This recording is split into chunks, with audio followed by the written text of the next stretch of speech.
யூடியூப்ல போடா. எல்லாருமே வந்து பாத்தீங்கன்னா மேட்டு கீழே தான் சாய் வச்சுட்டு போவாங்க. நம்ம அப்படி கிடையாதுங்க.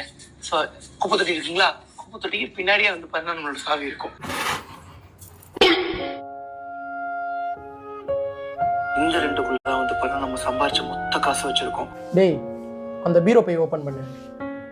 ஏன்னா எல்லாத்தையுமே சொல்லிடுறேன் அப்படின்னா அங்கதாங்க எல்லா மேட்ரும் இருக்குது. சாவியே எல்லாமே எப்படி தெரிஞ்ச முடியும்? அதனால சாவி பத்திரமா இதுக்குள்ள வச்சிருக்கோம். சாவி இது உள்ள இருக்கு. ரெண்டுத்துக்கும் ஒரே கீ தான் போல. போடு போடு. டேய் அதான் எத்தாச்சுல உன்னையண்டா வீடியோ நம்ம வீடியோ வேற லைக் பண்ணா பாத்தீங்க, லைக் பண்ணிக்கோங்க. சப்ஸ்கிரைப் பண்ணா பாத்தீங்க, சப்ஸ்கிரைப் பண்ணி பெல் ஐகான் தட்டிக்கோங்க. சப்ஸ்கிரைப் இதோ பண்ணிட்டு இருக்கேன்டா. என்னடா பண்ற வீட்ல? அலங்கார பந்தலிலே அழகாக படுக்க வைத்தோ